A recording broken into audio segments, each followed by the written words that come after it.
All colors, shades, angles, and perspectives can be overwhelming in our present world of information overload. This is introducing Ground Zero. Ground Zero is a current affairs discussion phone-in program covering topical issues in the polity. The program is a platform for an in-depth analysis of trending issues by professionals, authorities in various fields, analysts, and key actors in the polity. Ground Zero gives the listener an opportunity to contribute to the discussion via phone call, SMS, Twitter, Facebook, and Instagram. From the conservatively serious to the ridiculously funny, Ground Zero accommodates them all. Professionals, urban contemporary businessmen and women, policymakers, public service workers, students, artisans, traders, and the in-between. Ground Zero comes up on Tuesdays from 5 to 6 p.m. and Saturdays 4 to 5 p.m. Ground Zero. This program is exclusive to Invicta 98.9 FM. Tune in.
Nice and lovely Saturday right here on Invicta 98.9. Time for the Never Dull Moment program on radio, Ground Zero.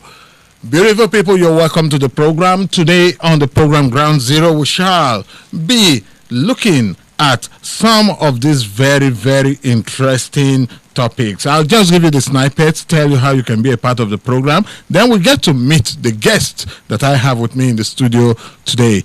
The snippets on the program today: first, Kaduna State public investment in human capital development and implication for sustainable peace and development.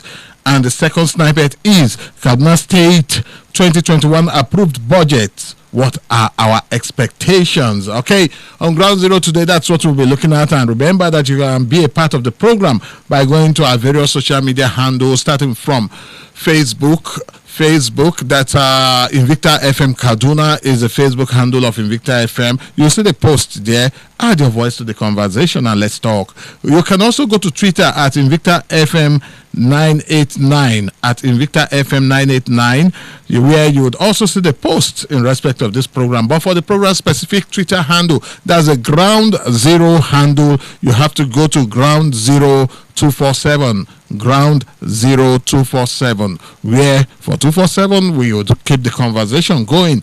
Drop your comments. Let's have your impression about what we are discussing. And of course, if you have questions, you can also have them there. And much later on YouTube, you'll see the video of what we've just done, of what we are going to do in the studio today. So keep the dial locked on Invicta 98.9 FM. My name is Ehis Admo, and my handles are at Ehis_Peacemaker, at Ehis_Peacemaker. Let's hook up, link up, and talk about this program and any other thing that you want us to bring on the program. My guest on the program today, basically, I have a gentleman from the Coalition of Association Leadership, Peace, Empowerment, and Development, CARPED, and will be rubbing minds on these issues.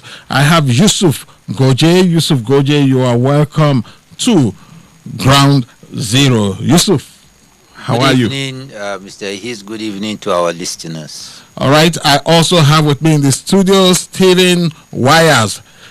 How you doing, Steve? I'm good. Good evening and good evening, listeners.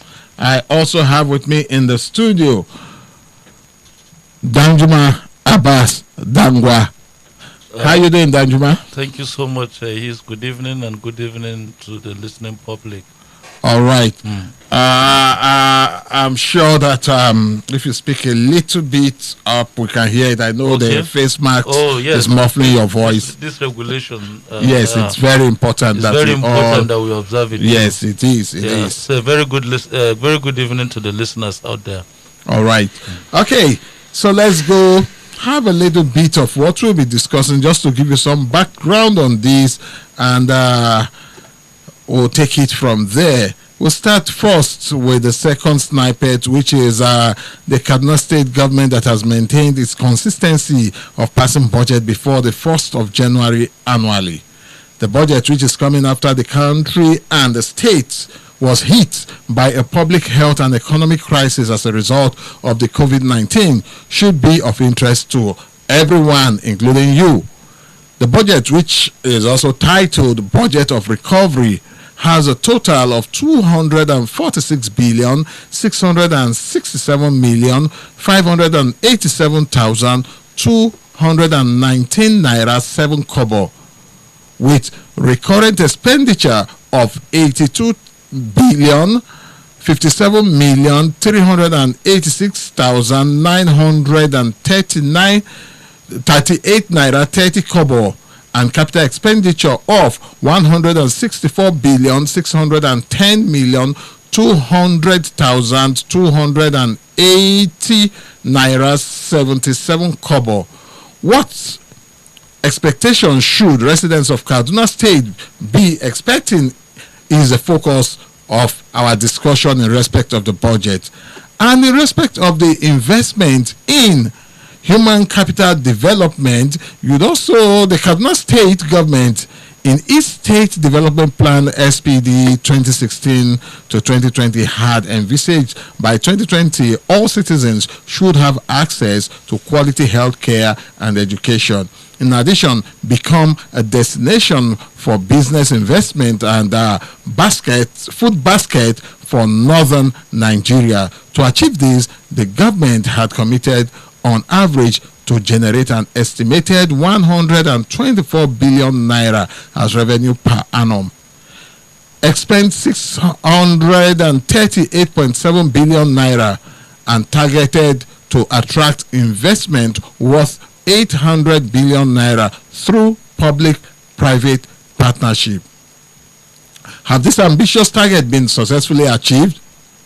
Is the obvious question begging for answers, not only from the government but also residents of the state. Of particular interest is how far the state government has performed in terms of accelerating human capital development through public investment. As envisaged, can we really say that all or substantial number of citizens have access to affordable health care, quality education, and improved standard of livelihood with evident dividend to the states? This is a big question, and it will form part of what we'll be talking about today on the program. But first, let's talk about the money. That's talking about the budget. The Kaduna State budget, the budget of recovery. Yes, and what it holds for us. The other time on the program, Yusuf tried to give us a general breakdown, and Most of us have a hang of it, but we still like to go through the process of understanding what all of this is. When we start to talk of recurrent expenditure and all of that, so many people just get lost. And what they immediately say is Sumfara. So Yusuf, for the layman on the street, that guy that sells kose, that man or woman that sells tomatoes, and probably the students in school that are still trying to have a hang of economics and economic terms, please, let's have a little breakdown of this budget again. Okay, generally the budget is the money you are expecting to get and the plan you have on how you would spend it over a period of time. Okay. So I would like to use the example of a family. You have a family head who in this sense is the governor of the house. And the governor has works in a civil service or probably a teacher. Let's use a teacher now, a public teacher that expects his salary to come in at the end of every month. By 23rd to 25th, most teachers are expecting to receive their alerts. Yeah. So also, some people will jokingly say that civil servants like debt. So assuming this teacher also likes debt, and he is anticipating that he usually goes to one meshago near his house where he would get debt of certain amounts of money that he will use to complement his salary. Then again, another thing that is known with civil servants is adashi. That's the normal contributions they make. So that's another area that he will sit down and plan and say, yes, I am expecting to do one adashi or the other to ensure that I catch up with the expenses of the house. Then the last one that we might look out for, probably he has a relation that is a politician that promises him that by the end of the month he will give him a certain money just to support him as a family man. So that is also how government functions. Okay. They sit down and anticipate that next year how much is going to come in as salary. So from the government side, with that salary now is what we say is probably the federal allocation that they go to Abuja to collect on a monthly. All those kind of things. Then we'll now come and look at the debt, the bashi he wants to go and collect, which is the loan. The government is also anticipating that they will go to World Bank, they will go to the Islamic Development Bank and borrow. Then probably the dash that is expected from the politician relation is the normal grants that we see DFID and other multinational organizations. So those are some of the resources of income that we call revenue from the government. So out of that amount, this family man now decides to say, okay, I'm supposed to pay school fees. I'm supposed to repair maybe my television. I'm supposed to buy food in the house. I'm supposed to do a lot of other things. Maybe a building project. Probably he's also building his own personal house and he needs to direct money into that project. So he sits down and plan and say, okay, my salary is this, the loan I'm collecting is this, the adache. In total, this is what I'm getting. So he will now do the breakdown. This is the amount that will be going for food. This will be the amount going for transportation for children to go to school. This amount is for school fees. So he now does the plan of how he will utilize that sources of income when it finally comes to him. So it is in that direction that also government haven't gotten the FAC allocation, the revenue, the loans and the grants they've calculated. Then they now decide how much would be for salaries, how much would be for running government, how much would be for building the schools, how much would be for building the hospitals and roads. So in this sense, in the house, the monies that the man will allocate for feeding Yeah. Another house, taking care of the house, is what is called recurrent. That he must do To ensure that the house continues to function. Yes, okay. Is what is recurrent. So the things that government must do for it to continue to function. Okay. Because government must continue to pay salaries. Yeah. They must continue to the day-to-day running cost of buying papers, buying petrol, and every other thing you can think of that government needs to do is what is called recurrent. The police, the soldier, those are must. It's a must. Because if not, nobody will go and hustle somewhere or work somewhere and come and use it to work for government. Government must do it. So it means that is the recurrent. Just the way this teacher must feed his family. If he is sure that he wants to sleep close to his wife, he must provide food. He must provide a lot of the things that keeps the house running. So that is their own recurrent. Then the project he wants to embark on, to build house, to do the capital intensive projects, is what is his own capital project in the house. So just the way we do our budgeting in the house is the same way government does its own budget process. So when we talk of this recurrent and what have you, we do it within our house context, but because we don't call them those technical names, so we now feel it's something that it's out of this world that government is talking about. So but what is also important is that we must understand that why the government budget is complex is because they are dealing with a large number of people. So a lot of calculations, so that makes it a bit technical.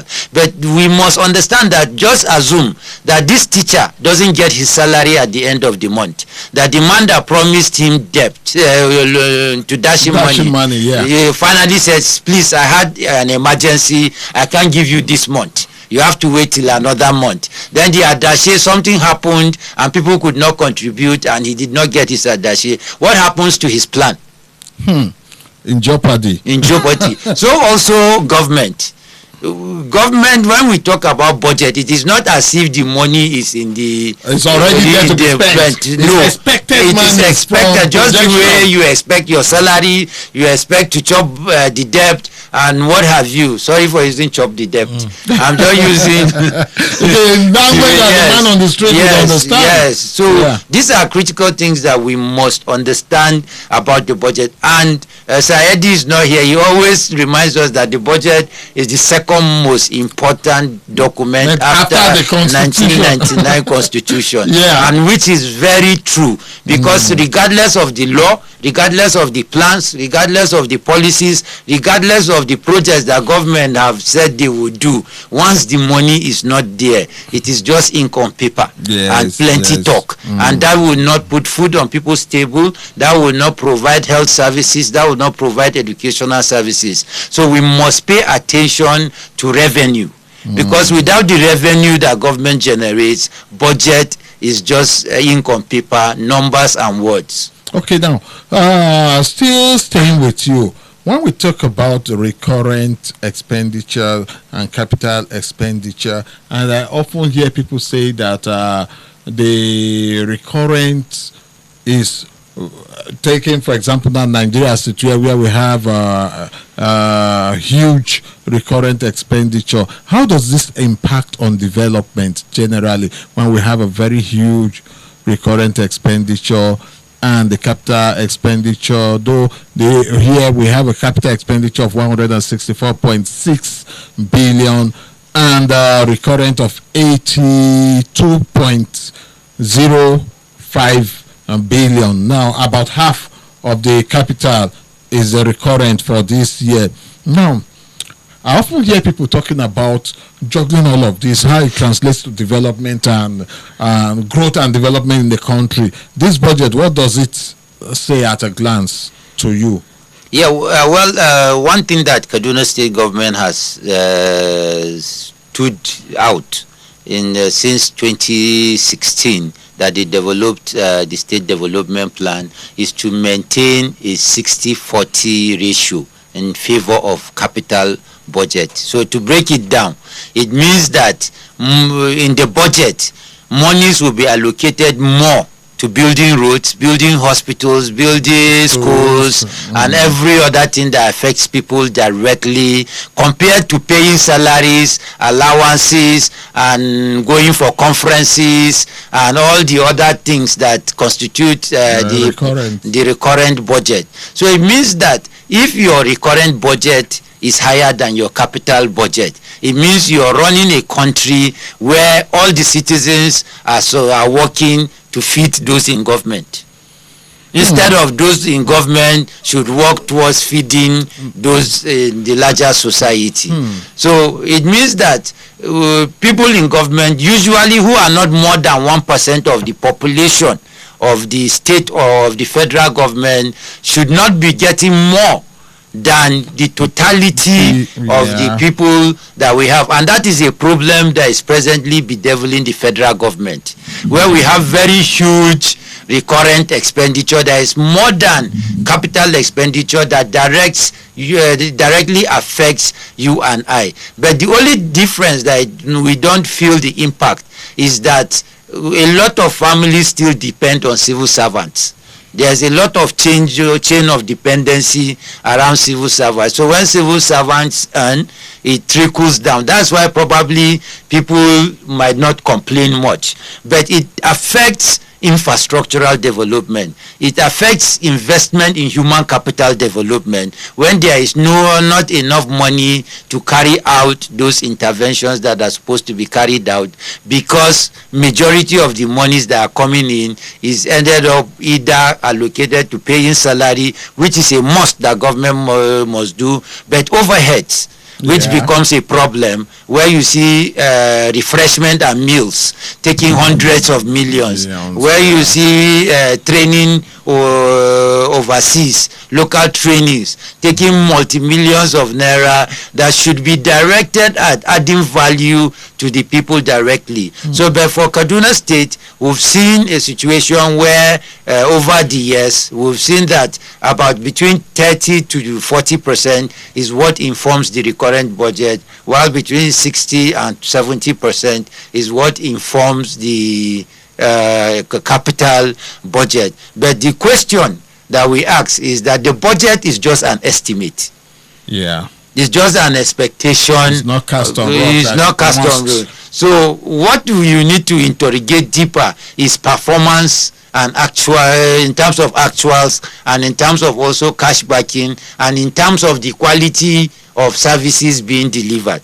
And that we can tie it to the second aspect of the Kaduna State public investment in human capital development, because going through that wonderful piece you developed for us on Bullseye, all of it is captured there, where we have, regardless of the low budgetary performance, one must acknowledge that the government has demonstrated political will in accelerating human capital development in the state. To accelerate human capital development, the government should heed the recommendation of the approved and actual budget performance reports of April 2019 by the Economic Intelligence Unit of the Planning and Budget Commission, which states as follow. Very long, no need to go through that. Now, talking about human capital development, I'll come to Danjuma.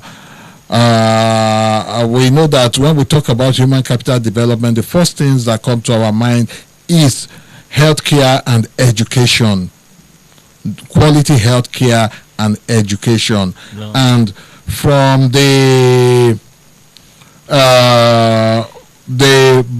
particular budget, and from the piece also, we have that to achieve our expectations now, we are looking at the government had committed on average to generate estimated 124 billion naira as revenue per annum, and expend 638 billion naira, and target to attract investment worth 800 billion naira through public-private partnership. That wasn't the part that I was looking at. Well, generally, human capital development, looking at this particular budget, if one goes line by line, looking at it and the resources that has been budgeted for healthcare and education in Kaduna State, is it up to the expected standard of 26% for education? And also, how many percent again for health? Is that Yusuf? Can you help us out with? The Abuja declaration recommends that 15% of the budget should go to health and 26% of the budget should go to education as a minimum standard for public investment around human capital development. Okay, the present budget in Kaduna State, does it meet up with these expectations? Yes, 2019, 2020, and 2021 has met up with. That's the medium term expenditure, MTEF, or what's it called again? Yeah. Okay, because I am trying to see in analyzing this 2021 budget and the expectations from the public, and also looking at what is looking at the global best practice when it comes to budgeting now, and the United Nations expectations. Is Kaduna State in line with it? And if it is or not, what are the outlooks for 2021? Okay. Danjuma. Well, basically, it is not in doubt that Kaduna State has performed well in terms of allocating resources to education and health. Have been priorities of the state government. You can say since 2016 till date. You will even see the same reflections around performance. I think what is enviably contesting that space and position again is also something quite good, which is the road component of the urban renewal or infrastructure development ongoing across the state. So you can recall that it was a part of the policy of the state government that there should be functional and standard primary health care facilities in the 255 wards that make up Kaduna State. And that has been vigorously pursued. I think I would say in the past 4 years till date, government is still struggling with completing the 255. And I will say that at this moment, we can conveniently say that the government have gone above 70% implementation in terms of the number of primary healthcare centers that have been touched in this rehabilitation and as the case may be. In terms of education, again, the investments have been coming in, especially for basic education and also post-basic education. You know, the number of primary schools that Kaduna State have alone currently is over 4,000, and all of these schools are having one need or the other, from infrastructure to equipment, facilities, and what have you. And if you look clearly at the budget line items, you will find that there is the acknowledgement of these needs as entries within the budget line items. And so invariably you will see that the state government is actually putting in most of these resources here. However, in terms of education, again, the investments are more predominantly in areas where the state government will enjoy some level of leverage. Leverage here talks about funds allocated around basic education, where there is the commitments from the federal government, a counterpart commitment from the state and local government, making the basic education budgeting worthwhile. You will see every now and then the universal basic education intervention projects that are implemented, especially in primary schools, junior secondary schools across the state, building of libraries, building of laboratories and classrooms, toilets, as the case may be, have really been up and going around that. And recently there is the water, sanitation and health component of some of this project again, where the government is looking at opportunities that partners like UNICEF, DFID, UKAID, a lot of other agencies, non-governmental organizations are making contributions around that, have seemed to be areas of high priority and focus. But that again, you will also have to agree that government may also be doing this within the limit of the resources that are available. Just like Goji had said, if the revenue is inadequate, it cannot go beyond its means to really venture into those areas. Also hold your thoughts. Let's also quickly do this within the limit of the time allocated to us. As we quickly take this commercial message, we'll be right back on the program Ground Zero on Invicta 98.9 FM.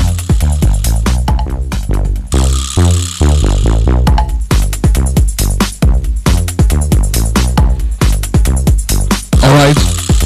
Welcome back from that commercial timeout. The program is Ground Zero on Invicta 98.9 FM. And today on the program, we are looking at the Kaduna State 2021 approved budget and expectations from you, me, and everybody. And also the Kaduna State public investment in human capital development and implications for sustainable peace and development. And that brings us to our next guest, human capital development. Okay, Stephen Wires, tell us about human capital development and, of course, how it is going to, and its implication for sustainable peace and development in Kaduna State. The floor is yours. Thank you very much for that question. Human capital development, it simply means investing in people. Investment that will allow people to see their potentials, which at the national level in 2018, the federal government launched the vision of human capital development with the recognition to improve human capital to drive and sustain economic growth and productivity. The aim, that's by 2030, according to Nigerian Vision, is to raise 24 million Nigerians that are healthy, productive, and educated. So coming to Kaduna State have seen the need to replicate such in its state. Because if you look at it very well, for the past how many years, you find out that Nigerian government or the government channeled its attention on infrastructure, leaving the human capital. I tell you, even if you have good structure and you don't have people to occupy those structures, the work is equals to zero. You can link it up to what happened in the looting of palliative, youth going after public buildings, because those buildings have of no value to them, because they don't have that human capital to occupy those buildings that government have put in place. But thank God, now that the government have need to invest in its people. Like Kaduna State has invest or want to invest in people through education, health and nutrition, skills and talent development, community engagement, and social development. Those are the key areas that Kaduna State want to develop its own citizens. Okay, and this 2021 budget, it's fairly prepared to give us an impression that the government is serious about human capital development. Yes, because if you look at it before the launching of that, Kaduna State have made so many moves that link to human capital development. If you look at the health sector, all the words. Yeah. Look at the education sector. Yeah. The same thing. He has channeled his effort in developing, because we all believe that if citizens are healthy, educated, they will contribute tremendously to the Kaduna State economy. Yeah. Okay, now, like from explanation, now we'll see that when the man is healthy, properly educated, most likely some of these things that impact on us negatively, like creating an environment of insecurity, most likely will just naturally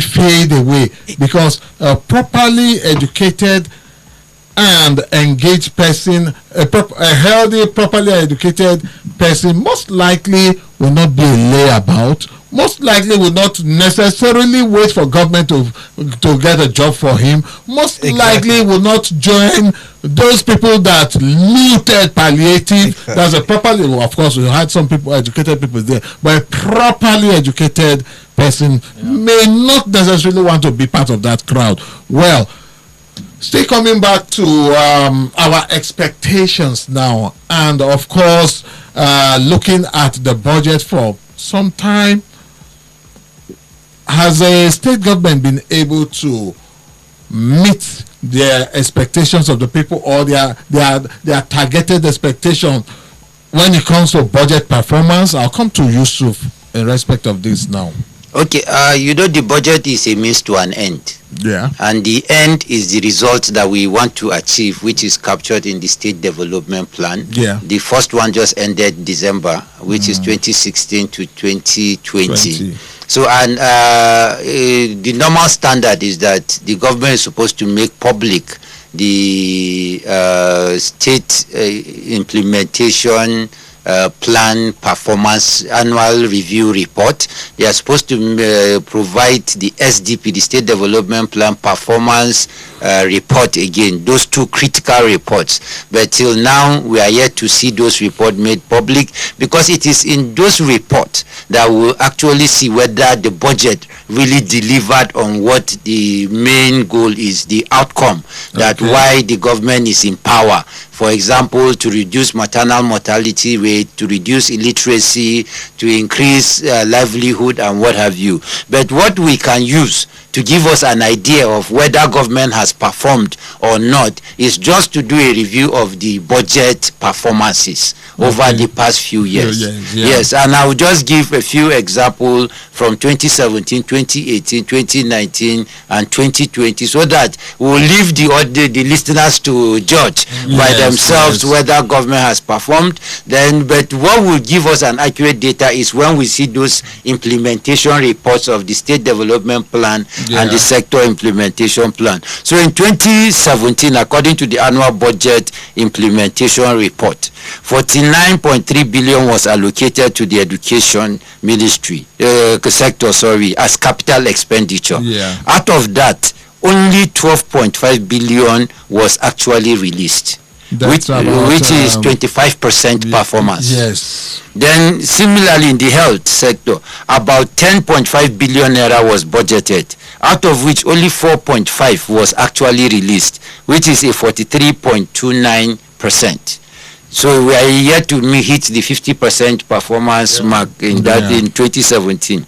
In 2018, 31.7 billion naira was budgeted for capital expenditure, but only 7.6 billion naira was released. And in 2019, about 25 billion naira was allocated, with only 7 billion naira released. Then we can come back to that's for health, for education, 2018 and 2019 education. So for health, 2018, 17 billion was budgeted, only 5.5 billion was released. In 2019, for the health sector again, 13.2 billion was allocated, but only 5.5 billion was released. Then for 2020 now, based on the third quarter budget implementation report, the Ministry of Education, for example, which had 22.7 billion, only 3.6 billion was released, which is just a 16% performance. Then while the SUBEB, which is the State Universal Basic Education Board, which had 10.8 billion naira allocated as capital budget, had 0 releases. That's in 2020, first quarter, second quarter, and third quarter. Okay. So if you also look at, that's for education. Now for health, 13.4 billion was allocated as capital for Ministry of Health, out of which only 993 million naira was released, which is 7.5%.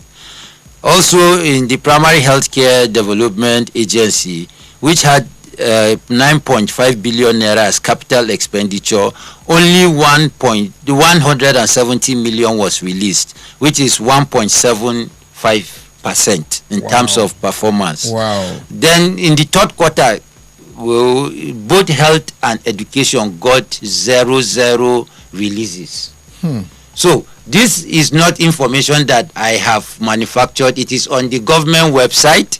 If you go to the pbc.kdgov.ng, which is for the Planning and Budget Commission, or you go to the official state government website, www.kdsg.gov.ng. So these are information put out there by the government itself. So I did not manufacture this thing. So this tells you that without money nothing happens.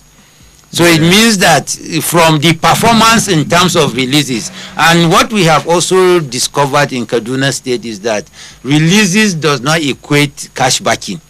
Releases in Kaduna State also means that it is approval that monies should be released, but that does not actually mean that when you go to finance, they'll give you the money. Okay. Yeah, so these are issues that really should also be a source of concern. And you remember, you highlighted in your intro where you talked about the approved a report by the Economic Intelligence Unit, where it advised, the unit is inside the Planning and Budget Commission. It advised the state government, which unit is part of the government, to ensure that yes, they maintain the 15% for health and 26% for education, but it should go beyond just that. We should go in terms of releases and cash backing. So it means that the Liquidity Management Committee, which is headed by the governor, which finalize what should be funded and what shouldn't be funded, should ensure that monies are cashed back for these projects. And civil society, as it were, even the 255, have done their own independent assessments.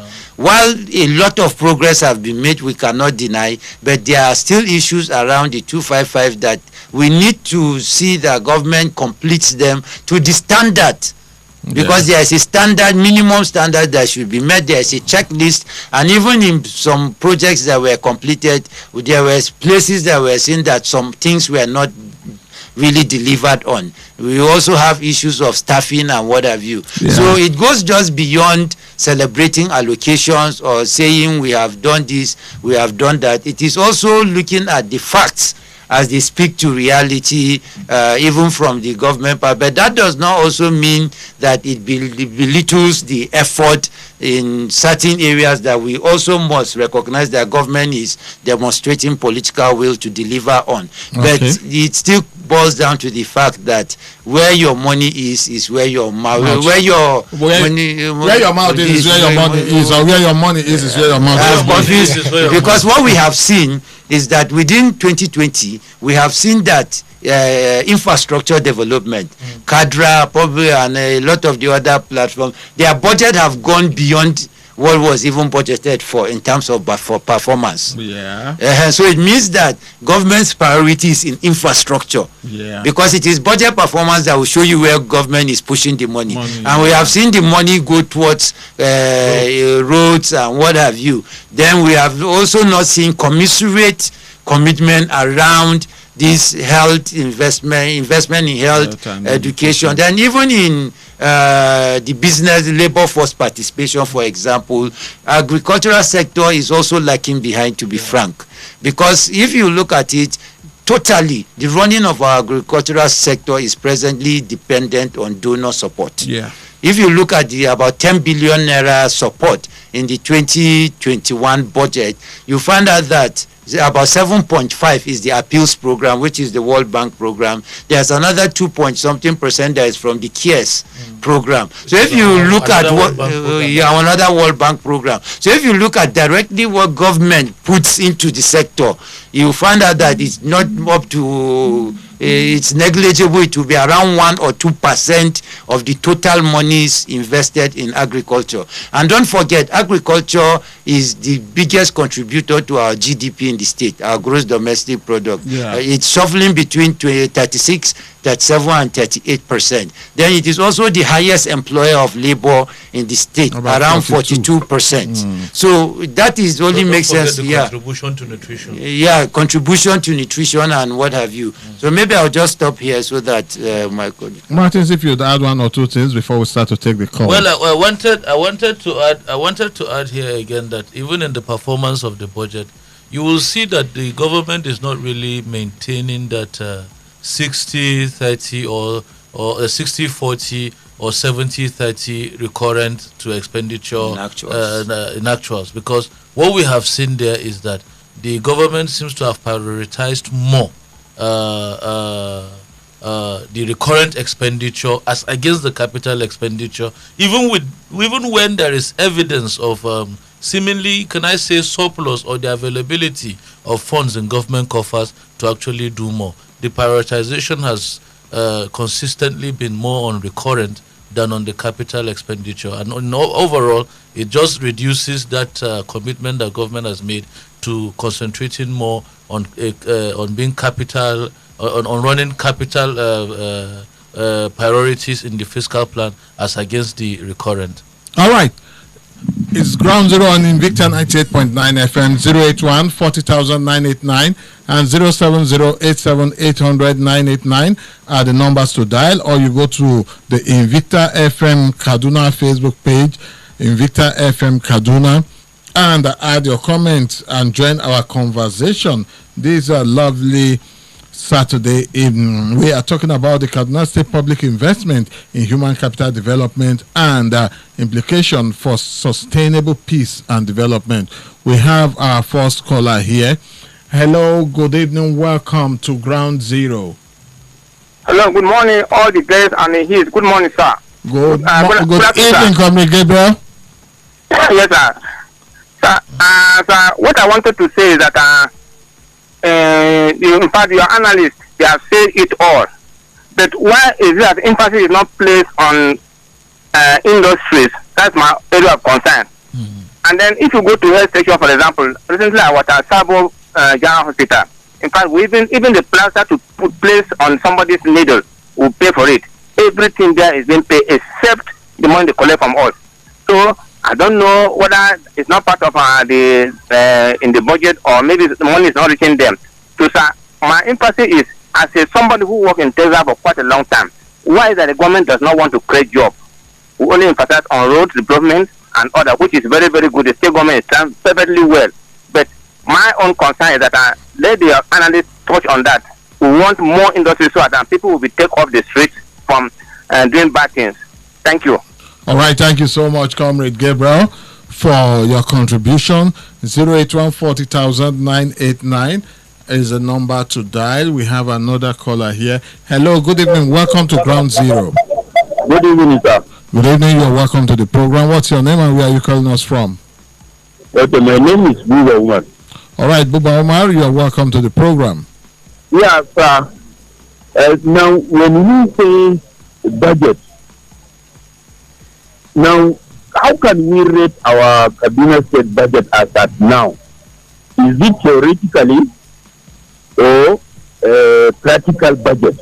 Now, theoretically, it means those that are in power design it and are implementing it. Well, the practical aspect is inclusive budget to which people or human resources are considered. It's not about building infrastructure, but maintaining the generation that will run the infrastructure or maintain or utilize the infrastructure. That is what we are saying. Now, if you consider per capita, we in Kaduna now, we cannot compete with any state, even in here in the north. We cannot compete with other states in terms of per capita, even in terms of business as well. I cannot clearly understand that we are lacking behind. If you can explain that better for me to understand. Okay, what we were saying lacking behind is, as you are a resource person to go towards the economic age in terms of per capita income of individuals. Yeah. Okay. Now, if you look at that lagging behind, to some certain extent, compare it with other states, you find out that we don't go anywhere. So right. in fact, so that inclusiveness, as I call it, we have been managing a theoretical budget, which are designed by people whom we all of a sudden empowered. Thank you very much. Thank you so much, Buba. We are really running out of time. We'll just take our parting shots and we'll wrap up the program in 1 minute each. Let's take our parting shot. What will be your parting shot, Stephen Wires? My parting shot is to call on Kaduna State citizens to take ownership of the human capital development and ensure that the citizen, that they ensure that they get what the government has placed for them. Because if there is no ownership, most intervention comes like that and go without the people driving it. But if they come out to drive the process, I believe they will have a better life. Yusuf Goje, your parting shots? Well, one is, I think we shouldn't look at the budget as entirely not the theory. It is also, there are practical angles of it. The only thing is that MTEF, the medium-term expenditure, usually gives a ceiling that government should do its budget based on its projections and assumptions. But usually we find out that in Kaduna State we've always exceeded that, and that is why if you check our budget, total budget annual performance, it has not really been anything to really celebrate about, because from the initial, the budgets are pegged above what the analysis has suggested. Then the positives for our budget is that if you go, 1% of the revenue of the state has been allocated to social protection. And this is something that, if really implemented, would directly affect the poor and vulnerable at the grassroots. We have seen also the issue around enrollment of people into the contributory health insurance scheme and other. So you have certain interventions. You have the Kaduna Women Empowerment Funds. So these are things that I think are positives in the budget, because it is directly what affects the ordinary man. So in conclusion, I'll just align with what Stephen has said. People need to take ownership of these budgets. If not, it will be hijacked and we'll come back and be complaining over and over. It is all about us taking ownership and ensuring that these budgets are for us and not for public officers. And Danjuma Abbas, well, after all said and done, I would like to use this opportunity to commiserate with the good people of Kaduna. There was once a Kaduna local government before it became Kaduna North and Kaduna South and Chukun local government. Over the loss of the former vice chairman of that local government, Honorable Shekari Joseph Kaza, who passed on Thursday. We pray for his family and we pray for the repose of his soul, and we commiserate with also politicians across the state, especially in the APC, who have lost a very gentleman and a stalwart of that party. Thank you. All right. That's about the size of Ground Zero today on Invicta 98.9 FM. And I sincerely want to appreciate my guest, team from Stephen Wires. Thank you for having time to be on Ground Zero. Thank you very much. Yusuf Goje, thanks for being on Ground Zero. Thank you too. And Danjuma Abbas Dangwa. It's always a pleasure. All right, my name is Ahis Agbo. On Tuesday, I'll be on again for another package of the program, Ground Zero, right here on Invicta 98.9 FM. Remember, the conversation goes on even after the program. You just go like and follow Ground Zero 247 on Twitter, and we'll keep the discussion going. Plant the tree today, water it and watch it grow. May the good mighty Lord bless and keep us all.